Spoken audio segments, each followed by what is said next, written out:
हो गया screen share. 1 minute में एड कोडिंग स्टार्ट कर दूँ। अच्छा ठीक है ठीक है, मुझे वो दिखा देना। हाँ रिस्पॉन्सिव किया है इसको। ठीक है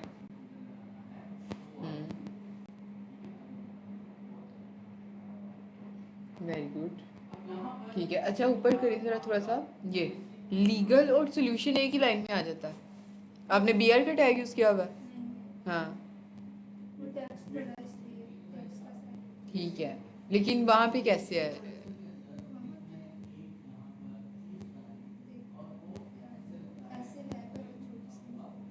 छोटी स्क्रीन पर। अच्छा ये देखिए, ये जब मोबाइल की स्क्रीन पर आप जाएं ज़रा, आईफोन पे जाएं ज़रा, रिस्पॉन्सिव में जाकर। हाँ आईफोन XR पे चले जाएं, 12 प्रो मैक्स पे चले जाएं। हाँ 12 प्रो मैक्स 14 पे ठीक है। अब देखिए 14 प्रो मैक्स हमारी ये आजकल जो है वो क्या कह सकते हैं, स्क्रीन्स इतनी ही हैं ठीक है। अगर इस तरह से शो होगा तो ये थोड़ा सा बैड इम्पैक्ट पड़ता है, तो आप इसको थोड़ा सा ये करें कि लीगल और सोल्यूशन एक ही लाइन में आ जाए। साइज छोटा कर दें ठीक है। अब ऊपर पैराग्राफ आपका बिल्कुल ठीक है, प्रैक्टिस एरिया ठीक है, ऊपर करें स्क्रॉल ठीक है वेरी गुड। आप कोड मुझे दिखा दें क्या किया हुआ आपने कोड में। ये रहा स्क्रीन ठीक है, नैव बार सेक्शन 1 सेक्शन 2 ठीक है गुड। नैव बार और ओपन मेन्यू ठीक है, 1 मिनट ऊपर करें, ऑन क्लिक ठीक वेरी गुड। और नीचे स्क्रॉल करें। अच्छा टॉप लेफ्ट, ये वही काम किया आपने कल वाला। पहले तो सिंपल करते हैं ना, फिर अक्सर हाँ तो हाँ आपने कहा था ट्रांसलेट। हाँ हाँ वो ठीक है वेरी गुड। और ये रहा ये सेक्शन ठीक है। अब अच्छा मेरी बात सुनिए आप, अब सेक्शन वाली को भी आप वो कर सकती थी रीयूजेबल, हेडिंग को, जैसे हमने हेडिंग को रीयूजेबल किया हुआ है, तो आप वैसे ही कर लें। हेडिंग तो आपकी वो नीचे वाले सेक्शन में भी सेम है, ये बड़ी ज़्यादा थी, तो आप इसमें क्लास भी जो है वो यानी CSS को भी आप डायनेमिकली कर सकते हैं। आप ऊपर पैरामीटर पास कर दें स्टाइल का, और यहाँ पे पैटिक्स के अंदर वो लिख के आप उधर स्टाइल पास कर सकते हैं। मैं वो बता देती हूँ अभी आपको। इनलाइन CSS नहीं, ये अटेलमेंट में ठीक है। अच्छा ऊपर करें आप सेक्शन ठीक है ठीक है। ये डाटा, अच्छा इसको नाम आप डाटा देंगी। ये जो API बना रहे हैं ना, आप इसको सेपरेट रखेंगे आप ठीक है, ताकि आपको APIs के साथ काम करने में तब बाद में मसला ना हो जब हम APIs के साथ काम करें। आप इसको सेपरेट फाइल में रखें, APIs को नाम दें और फिर आप इसको देखें ठीक है वेरी गुड। आइटम डॉट में क्वेश्चन मार्क लगाएं इसके साथ, ताकि ऑप्शनल चेंजिंग हो ऊपर डॉट के साथ। जहाँ पे भी आप डॉट यूज़ करिए उससे पहले क्वेश्चन मार्क लाजमी लगाएं, ताकि ऑप्शनल चेंजिंग हो। अगर कोई एरर हो तो आपकी ऐप क्रैश ना हो ठीक है। हाँ यहाँ पे भी, ये जहाँ पे आइटम डॉट किया हुआ है इधर भी लगा लें, डिस्क्रिप्शन पे भी लगाएं। छोटी छोटी चीज़ें हैं जिनसे आपकी ऐप जो है ना वो हो जाती है। अच्छा ये कौन है?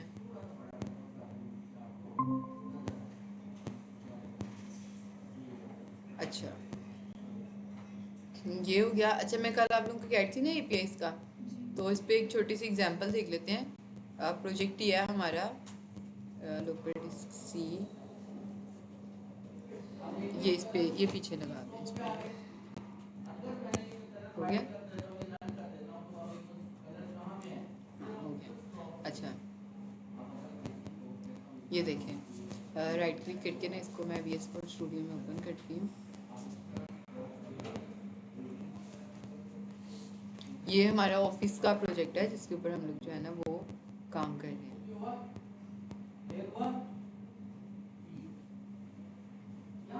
देखिए इसमें भी वही टेलमेंट CSS ही यूज़ की हुई है। सारी चीज़ें वही हैं जो आप लोगों को मैंने बताई हैं, सारी की सारी वही हैं। सिर्फ इसको स्टार्ट करते हैं npm run dev, इसमें भी वही है इंडेक्स दिया। देखें इन्होंने कार्ड का भी सेपरेट कंपोनेंट बनाया हुआ है ठीक है। जैसे अभी हमने कंपोनेंट एक ही पेज में बनाया हुआ है ना, उन्होंने कार्ड का सेपरेट पेज बनाया हुआ है, और पैरामीटर्स के थ्रू उसके अंदर डाटा पास कर रहे हैं। अच्छा, इसको स्टार्ट करते हैं ज़रा।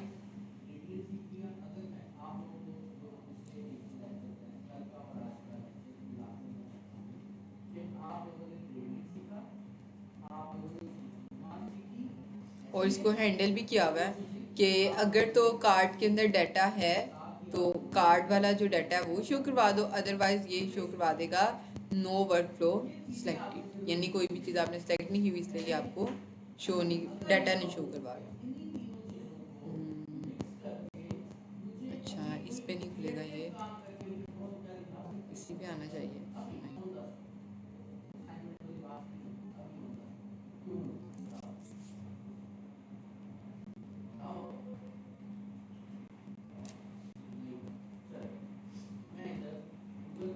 कंट्रोल शिफ्ट सी कंसोल में ओपन कर, नेटवर्क ओपन करते हैं। एपीआई जब बैकएंड के साथ आप इंटीग्रेशन करते हैं ना तो उस वक्त आप एप्लीकेशन टैब को यूज़ कर, नेटवर्क टैब को यूज़ करते हैं। अच्छा, ये देखें मैंने लोकल स्टोरेज पे अभी लॉगिन किया है तो मुझे बैकएंड की तरफ से ये देखें एक एक्सेस की मिल गई, टोकन मिल गया। ठीक है, ये टोकन मेरी हर रिक्वेस्ट के साथ जाया करेगा और मुझे इस टोकन की वजह से मुझे जो है ना अपना डाटा देखने को मिला करेगा। अब मैं यहाँ पे आती हूँ वर्क फ्लो पे, ये इंटीग्रेट किया हुआ है, डैशबोर्ड है, ये देखें वर्क फ्लो, ये जो सारी चीज़ें हैं ना ये सारे के सारे नाम ये बैकएंड से आ रहे हैं। ये वर्क फ्लोज आप देखिए, गेम्स, यूज़र, नो, ये वही डाटा नहीं है जैसे मैंने आप लोगों को बताया। देखें ये बैकएंड से आ रहा है, हमें नहीं लिखना पड़ेगा। देखें ये एक एरे है, ठीक है, एरे के अंदर क्या है, सारे के सारे 14 ऑब्जेक्ट्स बने हुए हैं। ठीक है, हमने भी कल ऐसे किया था। और अगर किसी भी ऑब्जेक्ट को ओपन कर लें तो उसके अंदर उसकी मज़ीद चीज़ें, ठीक है, हमारे क्या था, सिंपल सा काम था, हमने ऑब्जेक्ट के अंदर जस्ट 3 चीज़ें डाली और काम हो गया। यहाँ पे देखें ऑब्जेक्ट के अंदर एक और ऑब्जेक्ट है, ऑब्जेक्ट के अंदर एरेज हैं सेपरेट सेपरेट। इस तरह से ये सारी चीज़ें वही हैं जिनको आप मैनेज करते हैं फ्रंट एंड पे। लेकिन अब ये बात यह है कि डाटा बैकएंड से आ रहा है। आप पेज रीलोड करेंगे आपका डाटा नहीं जाएगा, आप कोई भी बंदा इस वेबसाइट को खोलेगा उसका डाटा नहीं जाएगा। और हमारा काम क्या है, इंटीग्रेशन वालों का, फ्रंट एंड वालों का, उस डाटा को वेबसाइट पे यानी फ्रंट एंड पे डिस्प्ले करवा दें। ठीक है, ये सिर्फ हमारा काम है। अब देखें एडिट पे मैं ये चाहती हूँ कि इसका जो है ना वो कोई चीज़ एडिट हो जाए। तो अब देखें मैं इस पेंसिल पे क्लिक करूँगी, एक मॉडल ओपन हो जाता है, जो भी वर्क फ्लो का नाम था वो यहाँ पे आ जाएगा। आप इसको चेंज करना चाहें आप चेंज कर लेंगे, जैसे ही आप चेंज करेंगे वही नाम आपको दोबारा से बैकएंड में डाटाबेस में स्टोर होने के बाद दोबारा से मिल जाएगा, आप इसको शो करवा देंगे। ये काम होता है आप। तो आप अगर इस तरह से अभी से एपीआई के साथ काम करना शुरू कर देंगे तो आप लोगों को बाद में जो है ना वो कोई मसला इसका नहीं होगा।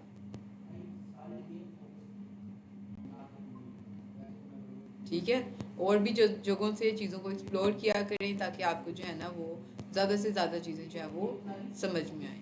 ठीक है, अच्छा इसको मैं बंद कर देती हूँ और आगे चलते हैं अपने कोड की तरफ। हम जेनिस batch 2018, right click open with code.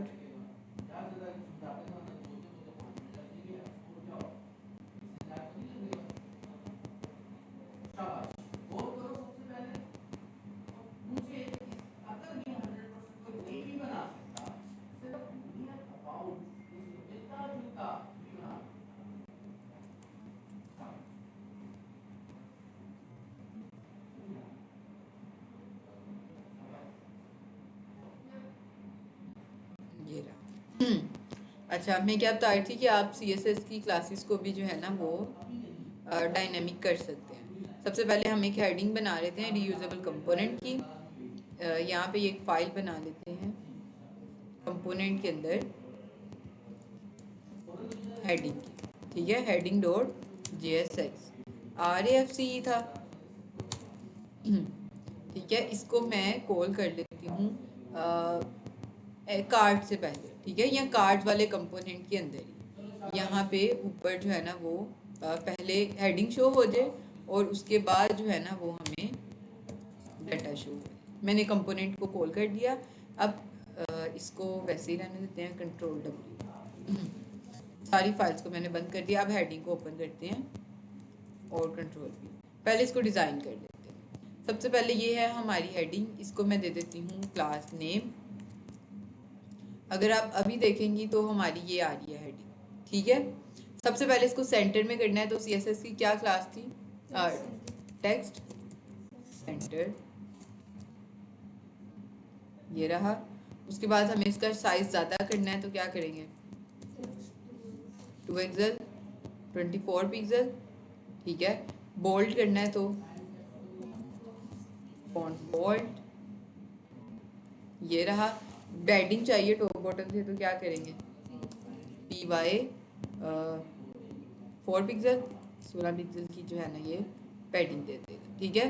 अच्छा अब हम ये चाहते हैं कि ये रिक्वायरमेंट्स के अकॉर्डिंग सबसे पहले तो टेक्स्ट चेंज हो, ये हेडिंग ही शो ना हो। अभी हम कार्ड शो करवा रहे हैं, तो ये क्या शो करवा दे? कार्ड्स, ठीक है। तो हम यहाँ पे आते हैं, इसको ख़त्म कर देते हैं और यहाँ पे लगाते हैं कर्ली ब्रैकेट्स, और यहाँ पे भी हम लगाएंगे कर्ली ब्रैकेट्स और इसको कहेंगे कार्ड, ठीक है। कार्ड और डाटा, यहाँ इसको कह देते हैं हेडिंग डाटा, ठीक है। कॉपी, और मैं इसको यहाँ पे आकर पेस्ट कर देती हूँ। अभी हम देखेंगे तो ये हमें कुछ भी शो यहाँ पे नहीं करवा रहा। अब जाते हैं वापस जहाँ पे हमने इसको कॉल करवाया हुआ। थोड़ा सा जूम कर दूँ, ठीक है। इधर आ जाए आप लोग दोनों, ताकि आसानी से नजर आ जाए। अच्छा, ये रहा। अब इस हेडिंग के अंदर जो भी टेक्स्ट होगा वो क्या है? हमारा डायनेमिक है। तो मैं क्या करती हूँ, कार्ड, और ये मैंने कॉल किया हुआ है, तो जो मैंने पैरामीटर का नाम वहाँ पे रखा है वही नाम मैं दोबारा से यहाँ पे कॉल करूँगी, इज इक्वल करूँगी। अब हेडिंग क्योंकि मेरा एक टेक्स्ट है, तो टेक्स्ट हमेशा क्या होता है? स्ट्रिंग। तो मैं यहाँ पे आके इसको स्ट्रिंग में कह देती हूँ कार्ड हेडिंग, सही है। सेव।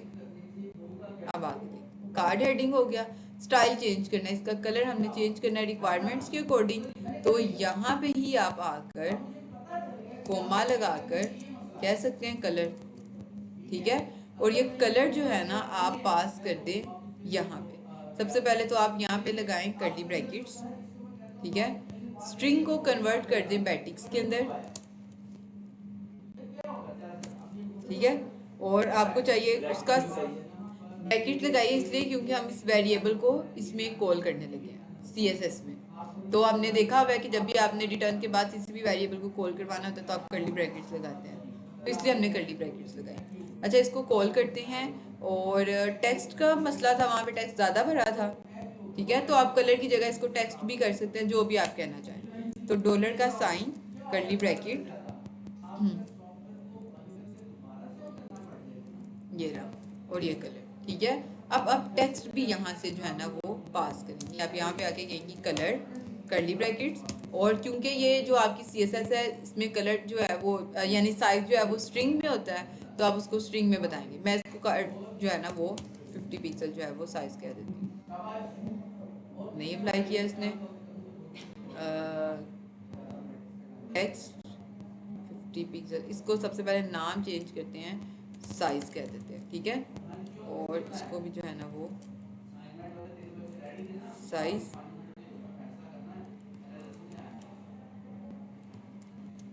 साइज, और नहीं इम्प्लीमेंट हुआ। हाँ, अच्छा, साइज जो है ना वो हम लोग कर देते हैं 5 फ्रेम, ठीक है। अच्छा, एक दफ़ा इसको यहाँ पे आकर हमने रैप करना है स्क्वायर ब्रैकेट्स के अंदर, ठीक है, क्योंकि कस्टमाइज क्लासेस हैं और ये अभी भी नहीं इसने किया। सबसे पहले तो चेक करते हैं इसको कंसोल में कि साइज के अंदर आ क्या रहा, ठीक है। कंसोल डॉट लॉग और साइज, कंसोल में देखते हैं, और 5 फ्रेम आ रहा है हमारे पास, और 5 फ्रेम हमने भेजा भी स्ट्रिंग के अंदर हुआ है, तो ये चल जाना चाहिए था। अच्छा, चेक करते हैं GPT के पास जाकर ज़रा क्या मसला है इसमें खुद एक एक लाइन को चेक करेंगे, उससे बेहतर हम इससे पूछ लें।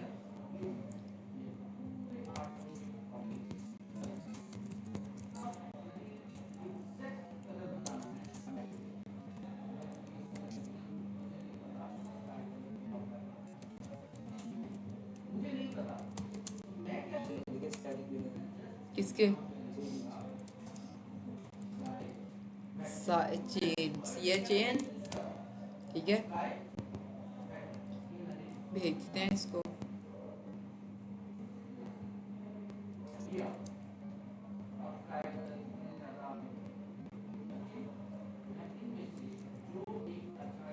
जहाँ पे कॉल कर रहे हैं वो भी भेज देंगे, जहाँ पे यूज़ कर रहे हैं वो भी भेज देंगे।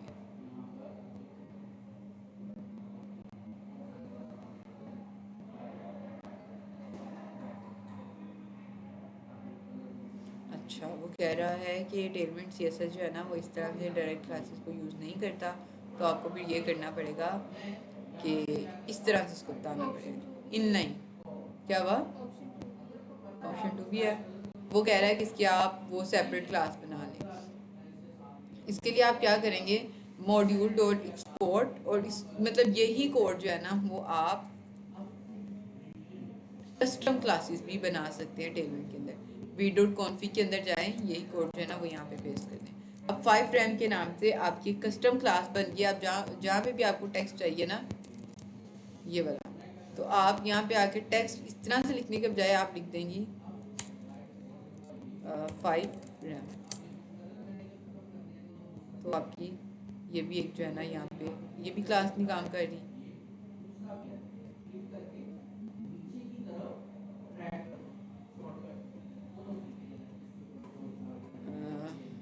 ये देखो, ये इसने यूज़ तो किया हुआ है, फिर भी नहीं ये कह रहा now you can text 5 RAM.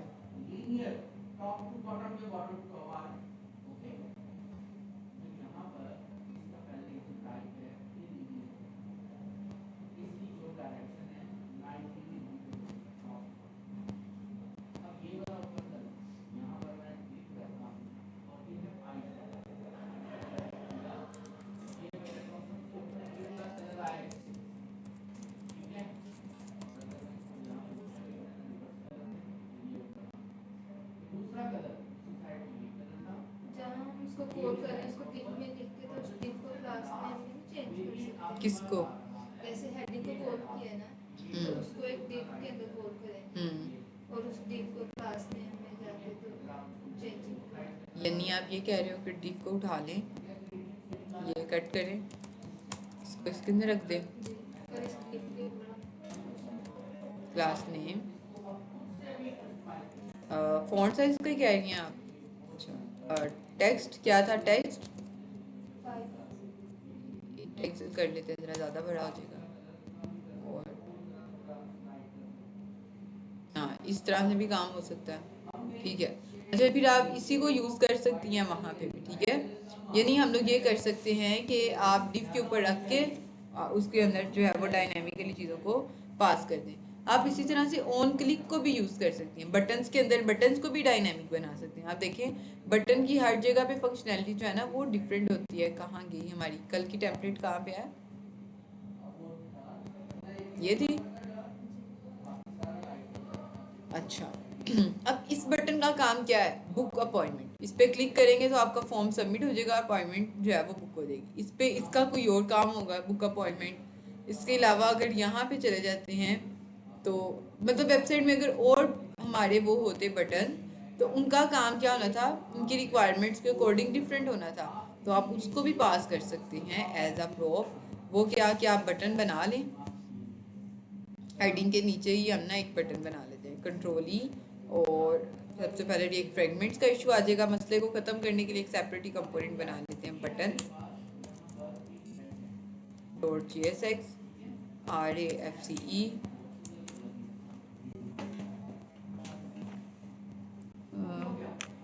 ये रहा, ठीक है, RAFC, और बटन बन गया हमारा। हम क्या करते हैं जी, बटन को कस्टमाइज करते हैं। पहले तो कॉल कर लेते हैं इसको, कंट्रोल C, और कार्ड के नीचे यहाँ पे कर लेते हैं, बल्कि हर कार्ड के अंदर ये एक बटन दे दें, ठीक है। डिव, और डिव के अंदर ही हमें देना पड़ेगा, अगर बाहर दिए तो ये फ्रेगमेंट्स का इशू दे देगा। बटन एन हटाते हैं, दोबारा लिखते हैं, JSX से ही इसको इंपोर्ट करना है, ये रहा, ठीक है। अब आप देख लें कि हमारे पास जो बटन है वो कुछ इस तरह से आना चाहिए था। अच्छा उसको स्टाइल नहीं किया हुआ, एक दफ़ा आते हैं कार्ड, कहाँ गया ये बटन है, इस डिफ को ख़त्म करते हैं, इसकी जगह क्या यूज़ करेंगे, बटन का टैग, ठीक है। और इसके अंदर लिखते हैं रीड, ये रहा आपका बटन, ठीक है। क्योंकि टेलमेंट यूज़ कर रहे हैं तो कस्टम एलिमेंट्स की जो स्टाइलिंग है वो यहाँ पे क्या हो जाती है, ख़त्म हो जाती है, आपको इसको खुद ही से स्टाइल करना पड़ता है। तो आप यहाँ पे इसको दे दें class name padding y1 4 pixel, padding x2 यहाँ 3 पिक्सल, ठीक है। बॉर्डर और बॉर्डर ये दे देते हैं, और बैकग्राउंड कलर बीजी ये दे देते हैं, ये हो गया। मार्जिन फ्रॉम टॉप दे देते हैं, मार्जिन फ्रॉम टॉप 5, थोड़ा सा ज़्यादा ही हो गया लेकिन चलें कोई नहीं, ठीक है। और इसके ऊपर होवर का भी इफेक्ट लगा देते हैं, जब होवर हो जाए तो फिर क्या हो जाए, बीजी ट्रांसपेरेंट ये कह देते हैं इसको, जब होवर हो तो ये हो जाएगा, ठीक है। अच्छा ये काम है। अब मैं ये क्या चाहती हूँ कि जब मैं इसके ऊपर ऑन क्लिक करूँ ना, तो ये ऑन क्लिक जो है आपको पता है कि आप यहाँ पे कॉल करते हैं ऑन क्लिक, और ऑन क्लिक क्या है, जो फंक्शन है वो आप बना दें वहाँ पे हैंडल क्लिक, ठीक है। और ये कॉल करते हैं आप यहाँ, ठीक है। अच्छा अब क्वाड के अंदर आपने कॉल किया हुआ है तो आप यहाँ पे ये आगे पास करेंगे on click is equal to function, और यहाँ पे आप ये फंक्शन बना लेंगे। आपके फंक्शन का नाम क्या है, हैंडल क्लिक, तो मैं const handle click is equal to curly brackets, ये होता था फंक्शन का स्ट्रक्चर आपका एरो फंक्शन, ठीक है। जब भी इसके ऊपर क्लिक होगा तो ये हमें कंसोल में दिखा देगा CLG, और ये क्या है, हेलो बटन, ठीक है। अच्छा हमने इसको पास कर दिया, अब आप देखेंगे ज़रा आकर वापस एरर आ गया है एक हैंडल क्लिक, और इधर नहीं पास किया हमने फंक्शन का नाम, सही है। आप फंक्शन का नाम कुछ भी रख सकते हैं, मैंने पैरामीटर का और फंक्शन का नाम सेम रख दिया, आप चेंज भी कर सकते हैं। लेकिन अब अगर हम आते हैं यहाँ पे control shift C console, clear करती हूँ कंसोल को, क्लिक करूँगी तो ये हेलो बटन इसने दिखा दिया, ठीक है। आप हर जगह पे एक जगह पर और इस्तेमाल करते हैं, एक जगह पर app.cs के अंदर इस्तेमाल कर लेते हैं। ये रहा, कार्ड्स को मैं ख़त्म करती हूँ, ठीक है, और यहाँ पे बटन को कॉल कर देती हूँ, ये रहा handle click is equal to curly brackets, और ये रहा, ठीक है। और यहाँ पे एक फंक्शन बनाती हूँ कॉन्स्ट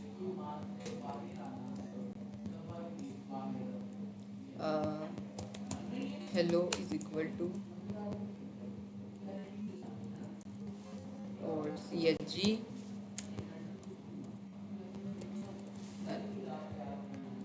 और ये यहाँ पे पास कर देगा। तो अब क्या होगा कि हमें ये बटन शो हो गया यहाँ पे, और इसने क्लिक का वेट नहीं किया, ये रहा, ठीक है हेलो।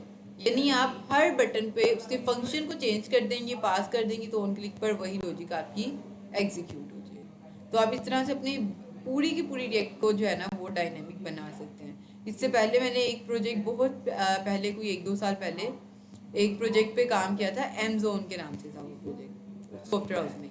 तो वहाँ पे वो उसका फिग्मा था, यहाँ पे होगा शायद ना,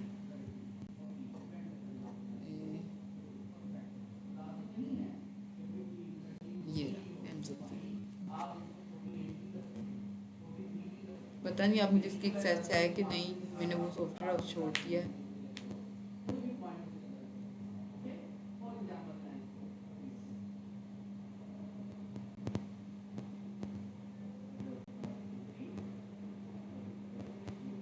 ये फिग्मा था, यहाँ से स्टार्ट करना था, ये देखें ये डेस्कटॉप की स्क्रीन है, यहाँ से स्टार्ट करना था, ये सारी स्क्रीन, उसके बाद ये सारी स्क्रीन, उसके बाद ये सारी स्क्रीन, ठीक है। और ये इसका मोबाइल व्यू है कि मोबाइल पे जो है ना ये डिज़ाइन आपका ऐसे नज़र आना चाहिए, यानी ये लैपटॉप पे ऐसे नज़र आए और मोबाइल पे जो है ना ये ऐसे नज़र आना चाहिए। ये इतना बड़ा प्रोजेक्ट था ये वाला, आप देखिए इसकी स्क्रीन 25 से स्टार्ट होती है और ये नीचे आईफोन के लिए इसको रिस्पॉन्सिव करना था, वो अलग सारी की सारी, और ऊपर जो ये स्क्रीन है ये सारी की सारी अलग। ये इतना बड़ा प्रोजेक्ट था, मैंने इस सारे प्रोजेक्ट को जो है ना वो तकरीबन कोई 8 दिनों में तकरीबन या 10 दिन मैक्सिमम कंप्लीट किया था। और कंप्लीट कैसे किया था, एक एक चीज़ का कंपोनेंट बनाकर। ये देखिए सबसे पहले मैंने ये कार्ड, सबसे पहले तो फिग्मा को एक दफ़ा ना व्यू किया कि ये देखें यहाँ पे भी कार्ड्स यूज़ हो रहे हैं, ठीक है। ये देखें इसका डिज़ाइन, ये यहाँ पे भी कार्ड है, इमेज है, आइकन है, टेक्स्ट है। अगले पेज पे भी ये भी कार्ड है, ठीक है।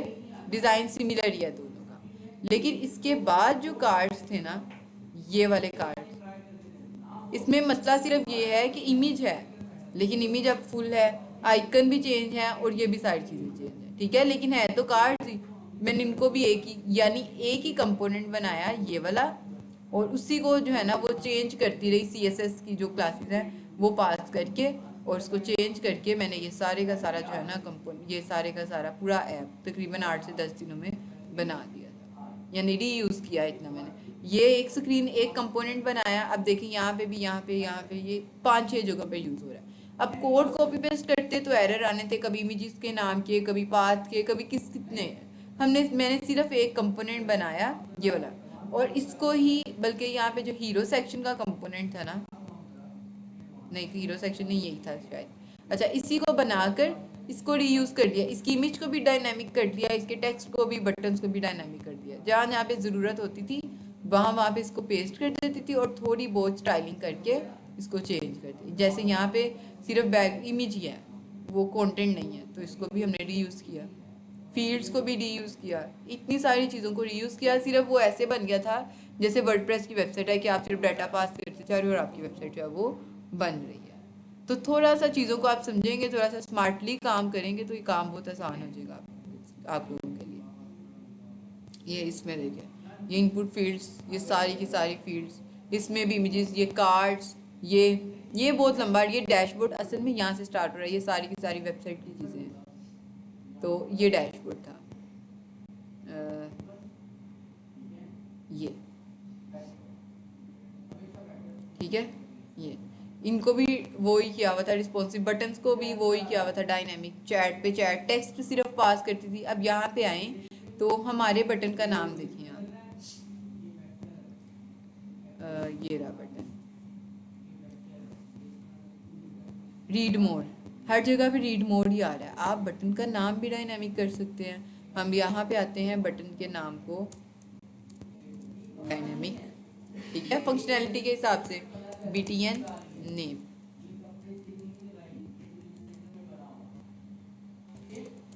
ये रहा। और app.jsx में चले जाते हूँ, मुझे यहाँ पे जो है ना वो बटन नेम चाहिए, मैं टेक्स्ट पास कर देती हूँ, बुक अपॉइंटमेंट, स्पेलिंग आगे पीछे होंगे लेकिन खैर नाम भी चेंज हो गया, नाम भी चेंज है, अब इसका काम भी चेंज हो गया, ठीक है। तो आप इस तरह से यूज़ हर चीज़ को करेंगे। रिएक्ट नाम ही रीयूजेबिलिटी का है, ठीक। अगर आप रिएक्ट कोड में रीयूजेबिलिटी नहीं करते, इसका मतलब है आप कुछ भी यहाँ पे जो है ना वो नहीं कर रहे। तो हम आगे चलें आज के काम की तरफ, ठीक है। अच्छा, ये इसको बंद करते हैं। और हमने क्या काम करना था आज, अच्छा पैरामीटर्स का बता दिया मैंने आप लोगों को। ये हैं आप लोगों के प्रॉम्प्ट्स, आप इसमें पूरे का पूरा ऑब्जेक्ट भी पास कर सकते हैं। जैसे हमने यहाँ पे आकर कार्ड्स के अंदर ये किया था आइटम, आप ये कर सकते थे कि कार्ड जो है ना वो सेपरेट बना लें, Ctrl+X सेपरेट कंपोनेंट, और इस कंपोनेंट का नाम हो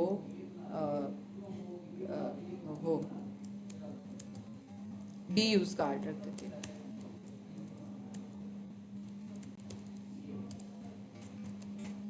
ठीक है, RAFCE,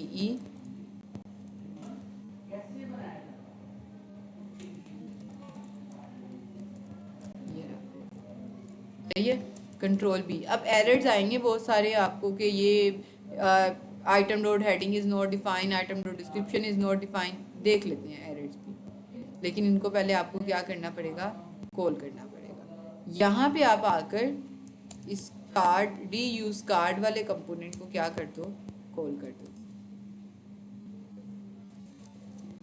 ठीक है, और ये रहा। और ये जो आइटम और इंडेक्स है ना, इसके अंदर पास कर दें, इसको नाम देते हैं आइटम का। एक पैरामीटर बना लें, प्रॉम्प्ट्स कहेंगे, सॉरी रिएक्ट में है तो प्रॉम्प्ट्स कहेंगे, पैरामीटर नहीं कहेंगे। ठीक है, आइटम्स, और उसके बाद यहाँ पे आप कहेंगे index is equal to index. ठीक है, आइटम्स और इंडेक्स, और यही जो नाम है, यही दो नाम मैं यहाँ पे लिख दूँगी, कर्ली ब्रैकेट्स, आइटम्स और इंडेक्स। ठीक है, अब अगर आप देखेंगे तो कार्ड कहाँ गया हमारा, ये कार्ड को हमने यहाँ से रिमूव किया हुआ है। ठीक है, ये रहा। तो मैं अगर यहाँ पे इसको पढ़ दूँ, खोल दूँ, तो ये क्या करेगा, हमें पहले तो एरर देगा। देखते हैं एरर क्या है। Button is not defined in reuse card, line number 40। अच्छा, रीयूज कार्ड में ये बटन रहा। ठीक है, बटन क्योंकि एक कंपोनेंट है, हमने इसको इंपोर्ट किया था यहाँ पे। अब हमने पाथ चेंज कर दिया, तो हमें इसको दोबारा से क्या करना पड़ेगा, यहाँ पे आकर इंपोर्ट करना। अगला एरर देखते हैं। अच्छा, handle click is not defined. अब हैंडल क्लिक क्या था, फंक्शन आपने कहाँ बनाया था, कार्ड के अंदर, ये रहा। और अब आप बटन उठा कर ले गए हो, तो फिर इसको भी उठा के ले जाओ, तो फिर इसको भी हम यहाँ पे रखते हैं। ठीक है, अब चलते हैं आगे, आप देख लें वही कार्ड है। अब नाम क्यों नहीं यहाँ पे शो हो रहा, क्योंकि आपने बटन का जो नाम है वो क्या कर दिया है, डायनामिक। ठीक है, तो आप रीयूज कार्ड के अंदर आएंगे, आप यहाँ पे इसको पास करेंगे, btn name is equal to, ये क्या है, रीयूजेबल।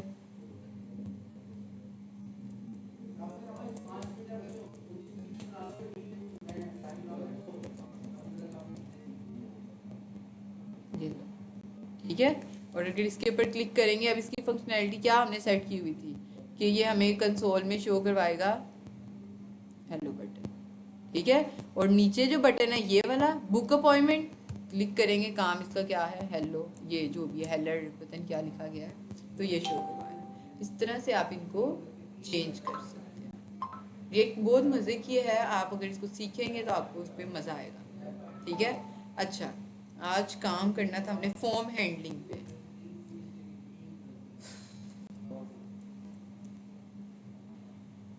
एक कंपोनेंट बना लेते हैं जिसका नाम होगा फॉर्म।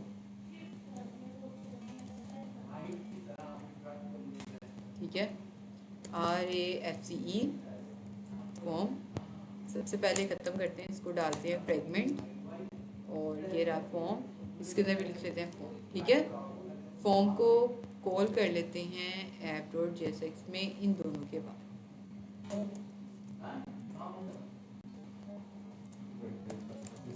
ये रहा फॉर्म हमारा। ठीक है, स्क्रीन पे आपको फॉर्म जो है वो देखने को मिल गया है। अच्छा जी, अब्दुल्ला नींद आ रही है आपको, क्यों हैं, माशाल्लाह, क्यों, इतने मेहनती हो गए, क्या काम किया आपने, दोनों ने पूरी बनाई है। अच्छा, ये रहा आपका टेक्स्ट सेंटर आ गया है, और फॉर्म का थोड़ा सा बटन जो है ना वो टेक्स्ट क्या रखते हैं इसको, 5 एक्सेल ज़्यादा ही बड़ा हो जाएगा, लेकिन ये रहा। ठीक है, नहीं 2 एक्सेल बहुत है, तो ये रहा आपका। अब फॉर्म में हमारी फील्ड्स होती है डिफरेंट। अच्छा, यहाँ पे ना फॉर्म बनाने का तरीका वही है आप लोगों का पुराना, आप फॉर्म लिखते हैं, एक्शन लिखने की ज़रूरत नहीं है। ठीक है, फॉर्म के अंदर लगा देते हैं आप इनपुट फील्ड। मैं यहाँ पे आके लगाती हूँ इनपुट। आप लेबल भी यूज़ कर सकते हैं, मैं सिर्फ प्लेस होल्डर जो है ना वो यूज़ करना चाह रही हूँ, क्योंकि लेबल लगाऊंगी मुझे उनको भी डिज़ाइन करना पड़ेगा, तो सिर्फ मैं ये कहती हूँ एंटर योर नेम। ठीक है, एंटर कर देते हैं कॉपी, इनपुट टाइप आगे क्या होती है, ईमेल, एंटर योर ईमेल।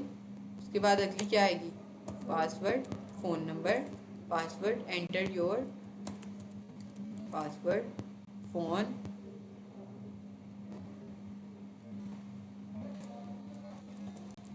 और एंटर योर, ठीक है।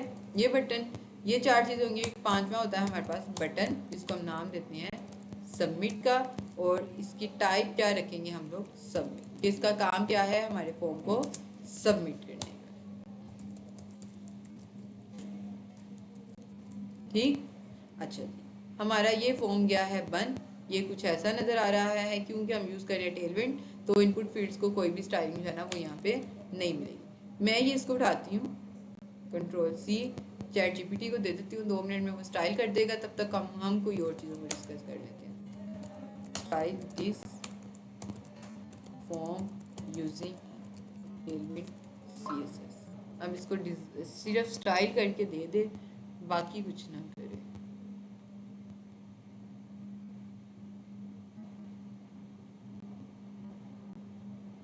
ठीक है, लग तो रहा है कि सही स्टाइल किया है इसने, लेकिन चेक कर लेते हैं।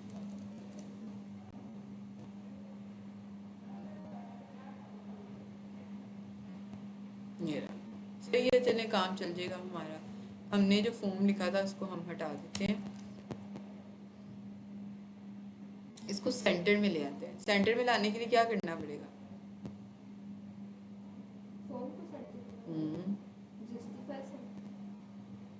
Justify centre. इधर आकर इसको रैप कर लेते हैं एक डिव के अंदर, ठीक है। डिव को कह देते हैं क्लास नेम, और इसकी जो हाइट है वो हम इसको कह देते हैं कि आपने हाइट ले लेनी है 100 VH, यानी इसमें हम कस्टमाइज भी तो वो कर सकते हैं ना, और देखने के लिए सिर्फ कि हाइट आई है कि नहीं BG ये कर देते हैं, ठीक है। आ गई हाइट। अब इसको कहते हैं कि आप क्या करो, फ्लेक्स हो जाओ और जस्टिफाई, जिस तरह CSS में स्टाइलिंग में लिखते थे मार्जिन, वही इसमें, हाँ इस तरह मार्जिन 0 और पैडिंग और बॉक्स है वो भी इसमें करो। स्टाइल डालते थे पूरे, वो पूरी के लिए ना, वो पूरी के लिए फिर आप index.js में आओगे, वो पूरी की पूरी स्टाइलिंग इसने ऑटोमेटिकली रिमूव कर दी है, ठीक है। अब आप देखो, हमने कहीं से भी मार्जिन पैडिंग रिमूव नहीं किया, लेकिन यहाँ पे कोई विजिबल आपको नजर आ रहा है, नहीं आ रहा, ठीक है। बॉक्स साइजिंग वो भी इसने खुद ही इम्प्लीमेंट किया। जो बेसिक स्टाइलिंग होती है ना वो ये खुद ही कर देता है। अच्छा, इसने क्या किया है, ये कर दिया, उसकी हाइट भी ज़्यादा कर दी है। तो इसको हम कह देते हैं कि जो आपने हाइट लेनी है ना वो है 50 VH।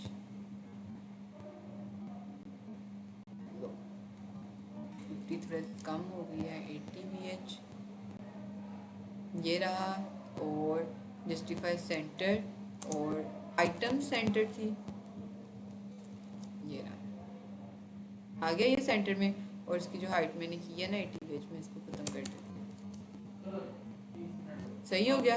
बैकग्राउंड कलर रिमूव कर दो इसका, ये रहा, ठीक, फॉर्म बन गया। अब हम ये करना चाह रहे हैं कि भाई अब हम हो गए डेवलपर, मतलब React.js के डेवलपर। तो हम बच्चों वाला काम नहीं करेंगे। कोई बंदा आपको कहे कि भाई ये फॉर्म जो है ना वो बना कर दे दो, तो जब हम बच्चे थे HTML CSS में हम क्या करते थे, डिज़ाइन बना कर अगले को दे दिया, लो भाई फॉर्म बन गया, ऐसे नहीं होता। अब आ गए हैं आप लोग रिएक्ट में, यानी आप लोग हैं सीनियर डेवलपर्स, ठीक है। तो अब आप क्या करेंगे, जब भी कोई बंदा आपको कहेगा ना ये फॉर्म बना दो या ये वेबसाइट बना दो, आपने इस वेबसाइट को इस तरह से डिज़ाइन करना है कि जब वो बंदा इसको बैकएंड के साथ इंटीग्रेट करे तो वो सिर्फ और सिर्फ APIs के नाम चेंज करे। जैसे हमने कल किया, डाटा के नाम से हमने बना के रख दिया ये डाटा। अब कोई भी बंदा API को इंटीग्रेट करेगा तो API का जो भी नाम होगा ना वो डाटा की जगह बस नाम चेंज करेगा, उसका डाटा खुद ब खुद वहाँ पे लिंक हो जाएगा। लेकिन अभी हमने जो पहले वेबसाइट बनाई हुई थी, इससे पहले कोई वेबसाइट नहीं है यहाँ पे। अच्छा, जो पहले हम लोग वेबसाइट बनाते थे हम क्या करते थे, अबाउट अस, पैडिंग, ये जो सारा कंटेंट है खुद से लिखते थे और इसको लिखा रहने देते थे, यानी हम इसको वेरिएबल्स में चेंज नहीं करते थे। लेकिन अब आपने ये काम नहीं करना। आपने अब देखें हीरो सेक्शन हमारा यहाँ पे आ जाए, होम पे भी सेम है। अच्छा होम का चेंज है, बैकग्राउंड इमेज चेंज है, टेक्स्ट जो है वो मतलब बैकग्राउंड इमेज सेम है, और ये दो चीज़ें चेंज हो रही हैं। अगर आप टेस्टिमोनियल्स पे चले जाएं, बैकग्राउंड इमेज चेंज है, सेम है, टेक्स्ट सेंटर में आई है, टेक्स्ट की अलाइनमेंट ही चेंज हो रही है। तो आपने क्या करना है, इसको जब रिएक्ट में बनाना है ना, तो हीरो सेक्शन के नाम से एक ही कंपोनेंट बनाना है। उस कंपोनेंट के अंदर आपने सिर्फ अपनी हेडिंग्स पास करनी है, अपनी स्टाइलिंग, ये जो पैराग्राफ है वो पास करना है। और स्टाइलिंग के लिए अगर आप सेपरेट से, जैसे मैंने अभी बताया कि आप इंटरनल CSS यहाँ बोल आप थोड़ा सा सर्च करेंगे तो आपको बता देगा कि टेलमेंट CSS में कैसे वो चेंजेस कर सकता है, ठीक है। तो आप उसको क्लास पास करेंगे तो आपका स्टाइल ऑटोमेटिकली ये चेंज कर देगा। आप उसको कहेंगे अलाइन सेंटर, अलाइन सेंटर कर देगा ये।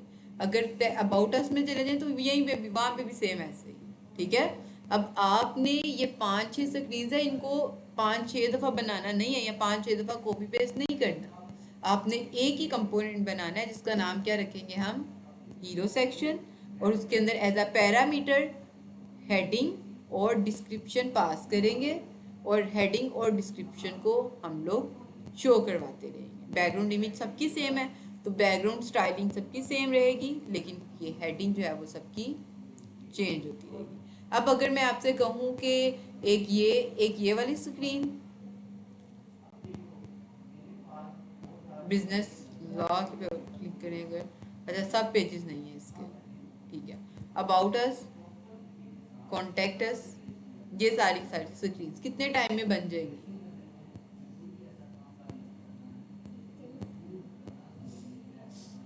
नहीं, अब आपका रिस्पॉन्स ये होना चाहिए कि मिस हम एक स्क्रीन के जितना टाइम लेंगे और ये 5 स्क्रीन आपको बना के दे देंगे। बनानी नेवर हमने बना दी है ना, ये कहाँ गई नेवर, बनाई हुई थी कि नहीं? अच्छा नेवर हमने बना दी, नेवर को आप असेंबल कर लेंगे। देखिए एक फोल्डर बना लें पेजेस के नाम से, SRC के अंदर स्मॉल लेटर्स रखेंगे, पेजेस, ये रहा पेजेस के अंदर पेजेस बना लें। होम का पेज है सबसे पहला, home.jsx। अगला क्या था, अबाउट का, about.jsx। उनके जितने भी इन पेजेस के पहले कंपोनेंट बना लें, RAFCE, ठीक। होम का आ गया, ये किसका आ गया, ठीक है। अब क्या करना है, देखिए कंपोनेंट के अंदर होम पेज के जितने भी कंपोनेंट्स हैं, कॉन्टेक्ट अस, फॉर्म, फुटर, अब नेवबार और फुटर पूरी वेबसाइट में सेम है, तो आप क्या करेंगे, एक ही दफ़ा नेवबार बनाएंगे और एक ही दफ़ा क्या करेंगे, फुटर बनाएंगे। मैं यहाँ पे आके बना देती हूँ नेवबार डॉट JSX, ठीक है, RAFCE और नेवबार, ये बन गया कंपोनेंट। आप क्या करेंगे, होम में आएंगे। अच्छा होम की तरतीब आपको पता है, सबसे पहले क्या आएगा, नेवबार, तो आप पहले नेवबार के कंपोनेंट को कॉल करेंगे, ठीक। उसके नीचे क्या आ रहा है, हीरो सेक्शन, तो आपने हीरो सेक्शन का कंपोनेंट यहाँ पे बनाया होगा। यहाँ पे आ जाते हैं कंपोनेंट्स के अंदर, और hero section dot JSX RAFCE, ये हीरो सेक्शन को आप करेंगे डायनेमिक हेडिंग, और क्या देंगे इसको, डिस्क्रिप्शन। मैं स्मॉल फॉर्म शॉर्ट फॉर्म जैसे लिख रही हूँ। ये रहा H1, और H1 के अंदर आपकी आएगी हेडिंग। बैकग्राउंड पे इमेज लगानी है, आपको पता है कैसे लगेगी, ठीक है। उसके बाद आप यहाँ पे आगे लिखेंगे पैराग्राफ, और पैराग्राफ में आप क्या लिखेंगी, अपनी डिस्क्रिप्शन। ये आप हीरो सेक्शन को कॉल करेंगी होम के पेज के अंदर, ये रहा N, ठीक। और इसके अंदर क्या था, हेडिंग और डिस्क्रिप्शन, स्ट्रिंग ही है तो आप हेलो पास करें, ये रहा, ठीक है। इसके नीचे क्या आएगा, फुटर, जितने भी कंपोनेंट्स आएंगे आप सेपरेट बनाते जाएंगे और उनको कॉल करते जाएंगे। अब यही सेम स्ट्रक्चर आपने कहाँ पे रखना है, अबाउट के पेज में, यही स्ट्रक्चर आपने कहाँ पे रखना है, कॉन्टैक्ट के पेज में। सिर्फ क्या करना है, ये टेक्स्ट आपने चेंज करते रहना, ठीक है, आपकी वेबसाइट बन जाएगी। इस तरह से आपका जो है ना वो यहाँ पे काम होगा। अच्छा, राउट्स को आज देख लेते हैं, फॉर्म को कल देख लेंगे, क्या ख्याल है, ताकि आप लोग वेबसाइट जो है ना वो कंप्लीट बना सकें। तो इसके लिए आपको पता है कि हम लोग HTML में राउट्स के लिए क्या यूज़ करते थे? Anchor tag. एंकर टैग क्या करता है? एक पेज को दूसरे पेज के साथ लिंक करता है, लेकिन उसका एक बिहेवियर भी तो है। आप देखिए, मैं यहाँ पे आकर यूज़ कर लेती हूँ, बल्कि कौन सा पेज अभी हमारा चल रहा है, फॉर्म वाला। ठीक है, मैं फॉर्म के पेज में आती हूँ और यहाँ पे एक एंकर टैग लगा देती हूँ और पाथ बता देती हूँ /। अच्छा, एंकर टैग का बिहेवियर होता है कि वो आपके पेज को क्या करता है, रीलोड। क्या करता है आपके पेज को? अब यहाँ पे एंकर टैग यूज़ हुआ है, आप टेस्टिमोनियल पे जाएंगे ना, आपका पूरा पेज रीलोड होगा और आपको फिर पेज मिलेगा। लेकिन रिएक्ट का तो ये बिहेवियर नहीं है। रिएक्ट तो बनाती है स्पा, सिंगल पेज एप्लीकेशन। आप अगर उसमें पेज रीलोड हो जाएगा तो फिर सादी वेबसाइट में और आपकी वेबसाइट में क्या फ़र्क होगा? नहीं कोई फ़र्क। ठीक है, इसके लिए आप यहाँ पे यूज़ करते हो रिएक्ट राउटर डोम। क्या यूज़ करते हैं हम लोग? रिएक्ट राउटर डोम। npm इंस्टॉल रिएक्ट राउटर और क्या है, डोम। इंस्टॉल करते हैं। जब तक इंस्टॉल होता है तब तक हम यहाँ पे आकर जो है ना वो लिख लेते हैं रिएक्ट राउटर डोम। ये क्या करता है? आपके डोम को मैनेज करता है। डोम क्या था? Document object model. बस ये उसी को जो है ना वो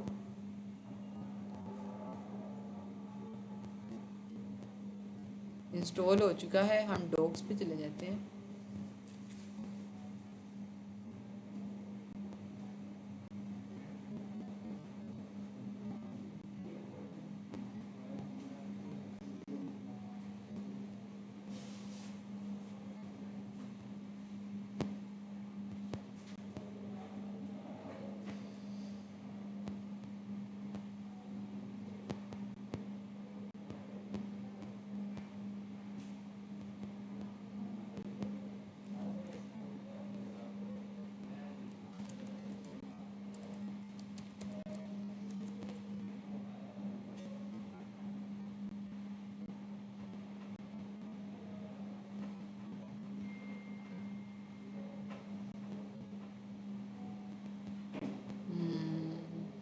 मैंने चेंज किया हुआ उसको काफ़ी ज़्यादा।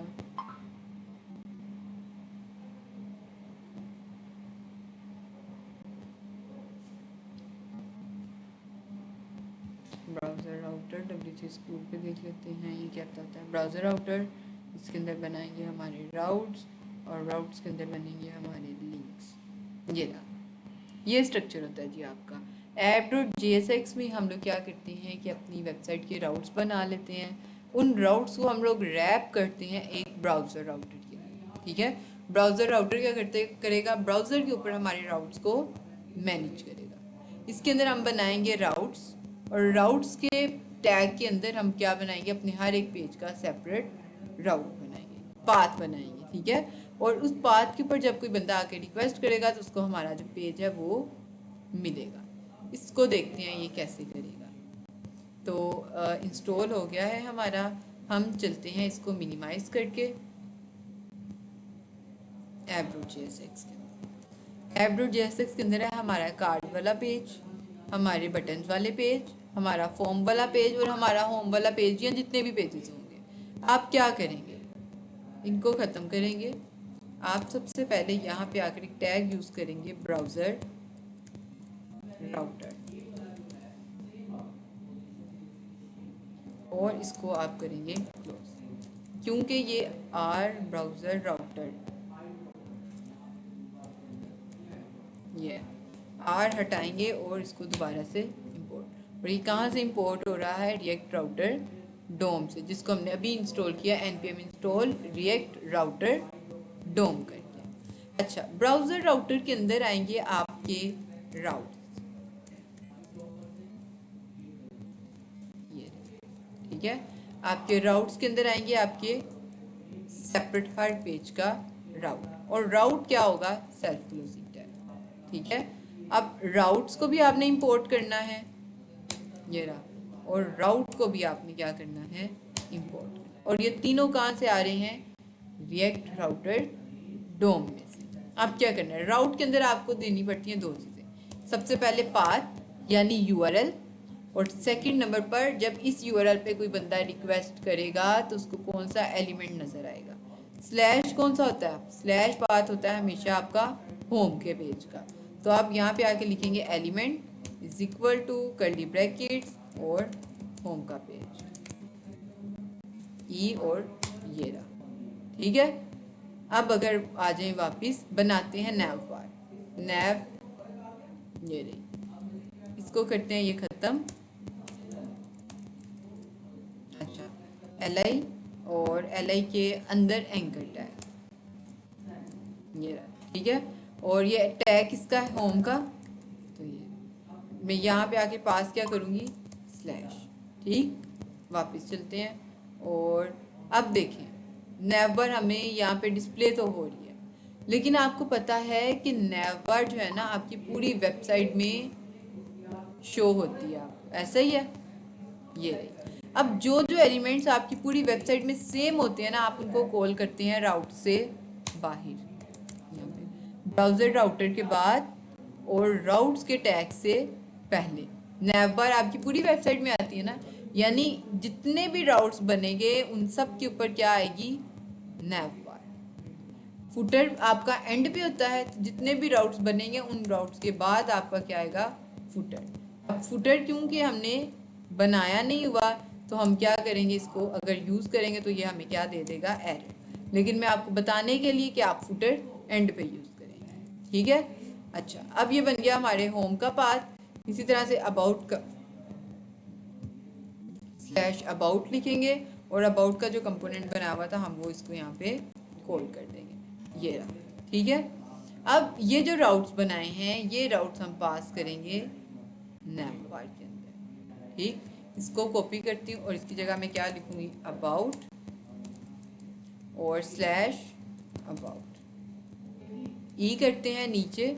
और ये क्या था हमारा, एक फॉर्म का भी तो कंपोनेंट बना हुआ है, तो मैं इसको भी कर देती हूँ स्लैश फॉर्म या स्लैश रजिस्टर्ड फॉर्म है ना हमारा, तो ये नाम रख लेते हैं। अच्छा, यही राउट में अब app.jsx में जाकर यहाँ पे भी स्लैश रजिस्टर, और रजिस्टर पे जब जाएंगे तो कौन मिलेगा हमें, फॉर्म का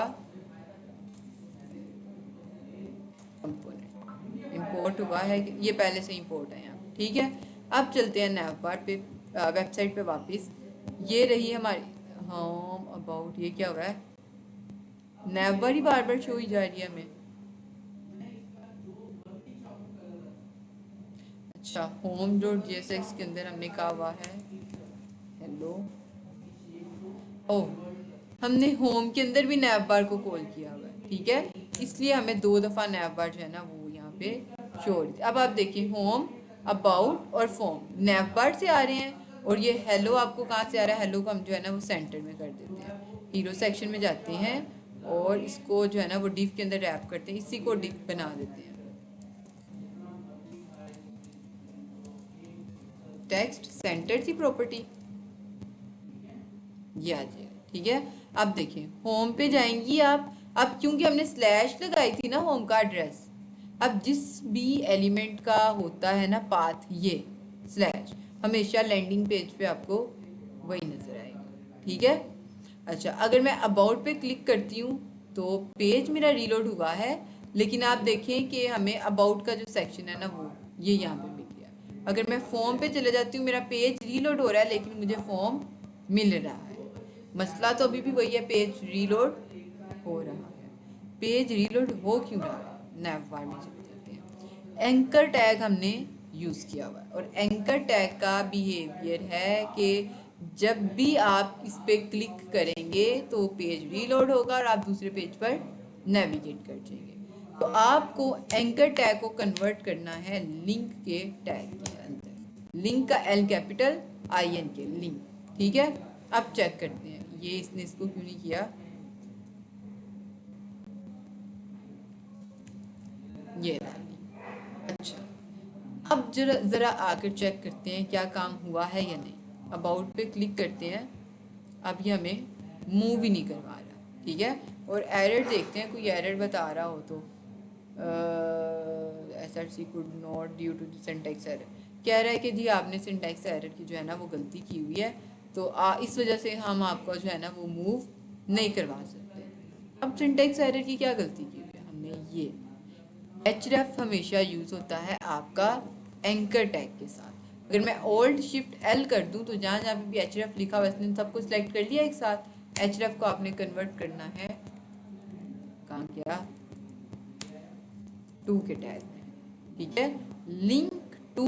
और अब चेक करते हैं वापस होम, ठीक है, पेज रीलोड हुआ, अबाउट रीलोड हुआ, फॉर्म रीलोड हुआ नहीं।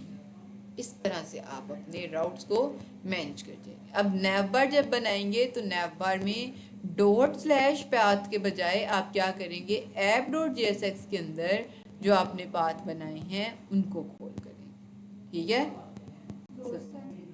अब // लगाने की ज़रूरत नहीं है, // तो आप कंपोनेंट के अंदर लगा रहे हैं ना ऊपर, तो यहाँ पे लगाने की ज़रूरत नहीं। अब ये पूरी वेबसाइट बन जाएगी इंक्लूडिंग ऑल पेजेस, सही है। ये एक पेज ही है, इसको भी आपने एक ही कार्ड कंसीडर करना है और उसी के अंदर डाटा जहाँ पे 6 दफ़ा यूज़ हो रहा है वहाँ पे डाटा डाल के फ्लेक्स रैप कर देंगे और ये यहाँ ग्रिड को यूज़ कर लेंगे और ये सारी आपकी वेबसाइट। ये फुटर में कैसे करेंगे?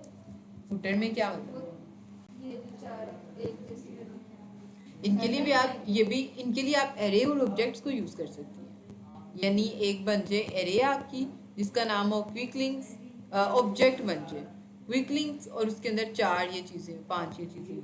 एक आपके पास रिसोर्सेज की एरे हो और उसके अंदर ये सारी चीज़ें, एक ही ऑब्जेक्ट हो और उसके अंदर 4 आपकी वो हों एरेज हो। जिस भी एरे के अंदर चला जाए उसके जो पेजेस हैं वो आपके मैप होकर नजर आए। इसको भी ज़रा देखिएगा किस तरह से आप डाटा को हैंडल कर सकते हैं। ये ChatGPT को दे दीजिएगा या किसी को भी आप देकर ये चीज़ों को यूज़ कर सकते हैं। अच्छा, अब ये वाला जो सेक्शन है आपका, और एक और जगह पे भी था ऐसा कोई ना, एक ये शायद होम पे था,